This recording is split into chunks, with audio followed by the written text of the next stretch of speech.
and Chris Mannix. Time now for Friday's top story. Starting with number 3, the Lakers will reportedly sign Dion Waiters for the remainder of this season. Nick, you said you'd rather have the Lakers sign nobody than bring Waiters in. Yeah, I'd rather, well, what I said was I'd rather than leave the roster spot open. Then Waiters scares me. It's going to be great. The Waiters is not necessarily the, mature final piece of a championship team. Is this a gummy conversation? Is that what we're having? Well, it's all of it. For him, though, too. I think JR would have been a better fit. Now, Sham Charania, who broke the story, said the Lakers were very clear with Waiters and his people that if it doesn't work out, they reserve the right to waive him. But yeah, of course, you reserve the right to waive everyone. I'll root for Dion. I like Dion. I like Dion's representation a lot. He just got to be a hell of a lot more mature than he was in Miami this year, Mannix. They had some success with Dwight Howard as a reclamation project, but if Dion Waiters is playing meaningful minutes in a playoff game, something has gone dramatically wrong in Los Angeles. Good point. All right, number 2. You like it? Well, I love it. You're nuts. We got Steph Curry's return after missing 58 games. The baby-faced assassin returned to the Warriors lineup. Gave you 23.7 boards, 7 assists in 27 minutes. Wild, you impressed by Curry's return? I am impressed. My son's favorite player, Steph Curry, I told him he was coming back, and his face lit up with laughter and smiles. But, no, I got 2 kids. Oh. One Russ, one Billy. In any event, Mannix, I don't know if they're trying to win games. You're saying, like, flattened lottery odds? I'm supposed to not worry about having the #1 pick? Well, I don't think it matters. Like, the 2 worst records last year didn't have the #1 overall pick, and I don't think the Warriors can do too much to affect their draft odds. Plus, they can play spoiler down the stretch if Steph Curry's in the game. Are you arguing he should have sat longer? I just don't know. He missed I'm arguing this. games with a broken hand. No, when Kerr pulled him out, they could have won that game.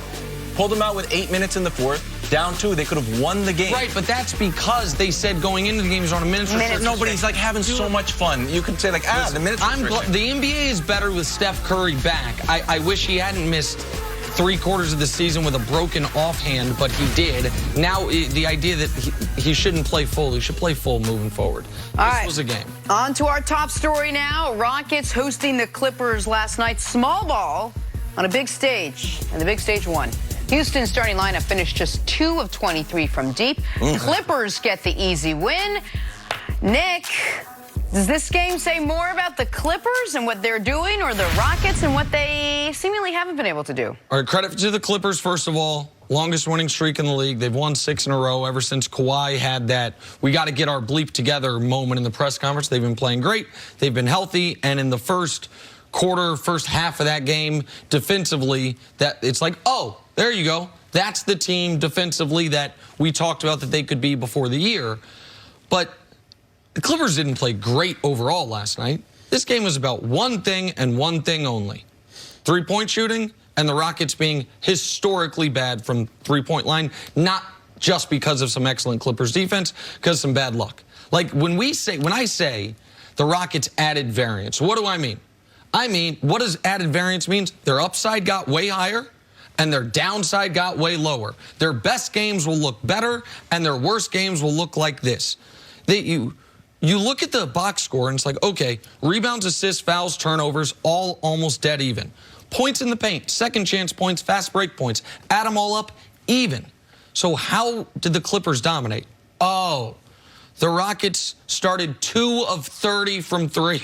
They missed 18 threes in a row. Got to shoot out of it. And so that's all it was. Shoot out of it. Clearly that was their focus. Clippers beat them by 18 points in the 3-point margin, and they beat them by 15 points in the game. You can say with total certainty when the Rockets shoot like this, they can beat no one, much less beat a good team as good as the Clippers. So to me, it is as simple as the worst shooting night of the season for Houston, playing a healthy, very good Clippers team. It's going to look as ugly as it did. No, you're right about the variance, because this is a team that can go to a conference finals or lose very quickly in the first round based on the kind of stuff we saw last night. And really, it's the last 2 games that have concerned me about the Rockets and how they've lost these games. The Knicks went out there, and you may have missed it because because they were fighting with Spike Lee. But I the was Knicks actually went out at there. the game, but go ahead. Yeah, the Knicks, and they bullied them. They were big on the glass. They won the rebounding battle by, I think, 31. They had like 60-something points in the paint in that game. They were dominant on the inside. And then you have the Clippers come out. And yes, you're 100% right. The three-point shooting is the biggest takeaway from that game. But I'm looking at Zubac and Montrezl Harrell going for a combined 36 points in that game. Two big men on the floor making plays for the Clippers. And the Rockets simply don't have anyone, unless you're going to dust off Tyson Chandler at some point in the playoffs, to compete with those types of guys. So, you know, they're going to have to shoot like 40% from three most nights to be able to overcome that size differential. So when I was in Bristol, I was the creative guy. And I would get invited to meetings that I didn't necessarily have to go to. Like, bring the creative guy. Let's see what he thinks. I was like, yeah, I'll go to that meeting. And one day someone came up to me and said, Kevin, do you want to go to a meeting about Google Glass? I said, oh, yeah, of course. Google Glass? Yeah, I want to go to the meeting. And I had watched all the videos online, and it was like, this is the future. These little things, and and it's augmented reality. And I was so excited to be in this meeting. We're waiting in the room. Google Glass, I'll give you a spoiler, Google Glass is the Rockets. I'm waiting in the room, and the two guys from Google open the door and come in the room. And they're wearing these ridiculous glasses. And I'm like, this is not going to work at all. First impressions? It's just not going to work. Yeah. Obviously, it's not going to work. People are not wearing these things. That's what last night's game felt like to me. It's like, oh, throw it to the tall guy, and that loses you the game? I'm not worried about the missed threes. They go in, they don't.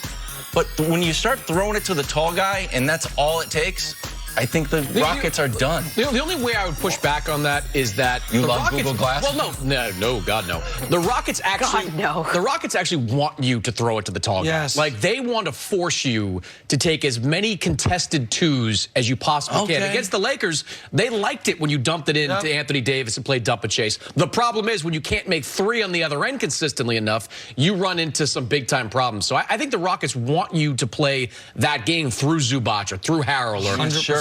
But I mean, if they can't counter it. Isn't the problem they just don't have a plan B? Like their plan A, when it works, is fantastic, but they don't have a second way to win games. Oh, Jenna, that's spot on. And they are betting on their first way.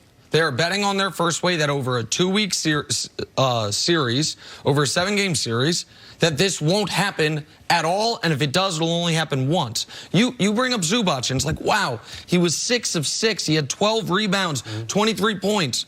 Points in the paint last night.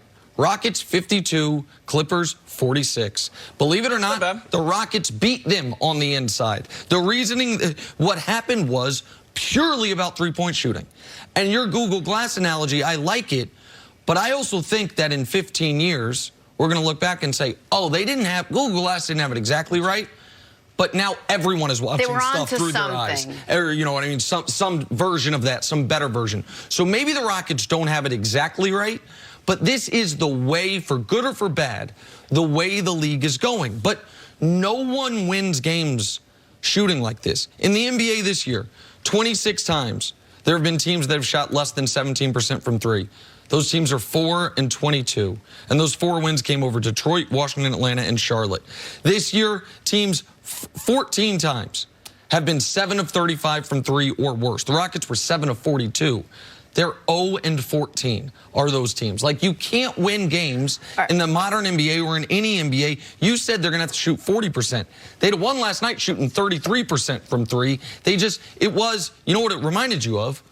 The Game 7 Western Conference Finals, the single worst loss of James Harden or Daryl Morey's careers, when you're at home against KD and the Warriors, no Chris Paul, and you miss 27 threes in a row. That is the downside of this. The downside of this style is they're never going to stop shooting, and they don't have a plan B, Jenna. All right, so we started the segment asking, was this more about the Clippers or more about the Rockets? We've talked about the Rockets. Aren't you a little impressed with what the Clippers have done? Either of you? We have talked about this stretch that they're on, and we would determine a lot about this team the way they come out on the other end. So far, they've lived up to it. Well, look, I've always been bullish on the Clippers, and this season has not gone the way that Kawhi's first season or only season in Toronto went in terms of the seamlessness of the transition. They've had their ups and downs, the locker room stuff with some of the things that Harrell said. But when you put this team on paper, they can still do things like this every single night. They've got 2 elite wing players in Kawhi and Paul George. They've got a backcourt that works. I mean, I've always believed, Nick, and I know you're down on the Clippers as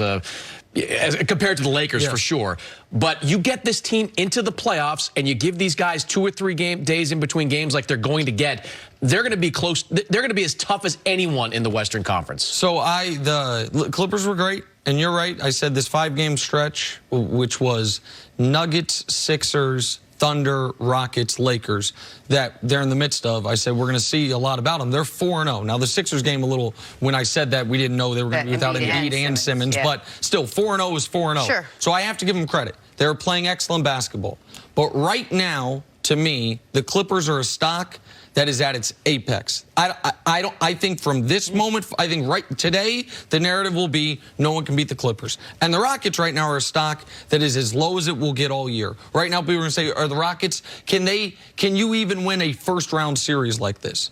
I'll sell the Clippers stock and I'll buy the Rockets stock today. Anyone wants to do that trade. I don't really understand that rash, like, based on what? Like, you've got, outside of LeBron, the best playoff performer in the NBA over the last 5 years. That's an outrageous comment. I said outside of LeBron. Like, who would you put on that list outside of the last 5 years or the last 8 months? But he had, look, you go back to San Antonio, he had some good runs in the playoffs for San Antonio. Okay, but we're going to, his finals MVP. You don't want to his finals MVP in 20, what year are we talking about? In 2014? It was 2014, yeah. Okay, so now we're 6 years ago. 2 years ago, he missed the season. The year before that, he was playing great until he got hurt in the playoffs. He was the best playoff performer for a month last year. That's it. So I will not concede you that. But what do I not like about the Clippers is very simple. There is a level of consistency that matters, and we say every year, health determines a lot. The team with the single biggest question mark at health up and down the roster is this team. So, yeah, are we going to guarantee full health for every team throughout the playoffs? Then it's a different story. And you can say, well, you can't factor in injuries. You kind of can with the Clippers when they have played all year long like they're terrified of the injury.